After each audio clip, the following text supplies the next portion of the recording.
Half dozen X Martingale, beta variant, 1. This is a method that involves a betting layout at the roulette table chart and adjusting your wager, 2. Half dozen columns are: first half dozen column, numbers 1 to 6, second half dozen column, numbers 4 to 9, third half dozen column, numbers 7 to 12, fourth half dozen column, numbers 10 to 15, fifth half dozen column, numbers 13 to 18, sixth half dozen column, numbers 16 to 21, seventh half dozen column, numbers 19 to 24. Eighth half dozen column, numbers 22 to 27, ninth half dozen column, numbers 25 to 30, 10th half dozen column, numbers 28 to 33, 11th half dozen column, numbers 31 to 36. 3.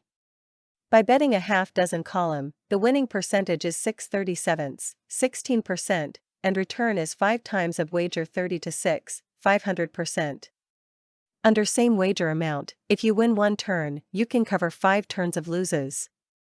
For example, if you bet 10 on the first half dozen column and win, you will obtain 50, i.e. 5 times of your wager. 4. This is a lower winning percentage and higher return bet, 5. There are 4 levels of wager. First level is the base wager, second level is 5 times the base wager, third level is 30 times the base wager, fourth level is 180 times the base wager. For illustration, if your first level is 10, i.e. base wager, then your second level will be 50, i.e. 5 times the base wager, third level will be 300, i.e. 30 times the base wager, fourth level will be 1,800, i.e. 180 times the base wager. 6. If you lose, just continue with the current level of wager you are at. Only after your capital reduced by 5 times the wager of your current level, you then proceed to use the next level wager amount for the next bet. For example, if you bet 10, i.e. first level, and capital reduced 50, i.e. 5 times the wager of your current level, then your wager will be 50, i.e. second level. For the next bet, if you bet 50 and capital reduced a further 250, i.e. 5 times the wager of your current level, then your wager will be 300, i.e. third level. For the next bet, if you bet 300 and capital reduced a further 1500, i.e. 5 times the wager of your current level, then your wager will be 1800, i.e. fourth level, for the next bet. When you win, you will recover your previous losses and possibly gain more than one-fold the amount of wager at your current level. After winning, please return to first level wager if you wish to continue betting. 7. You can only use 4 levels of wager. Please stop if your capital reduced a further 5 times the wager of the fourth level. 8. Know the maximum bet limit before using this method and make sure it is possible to execute the fourth level wager. 9. You do not have to make the same bet every time. To put in perspective, you do not have to keep betting the first half dozen column until you get a hit. 10. You do not have to bet immediately after the earlier bet. You can stop for a few turns before placing your next wager. Start demo.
Thanks for watching.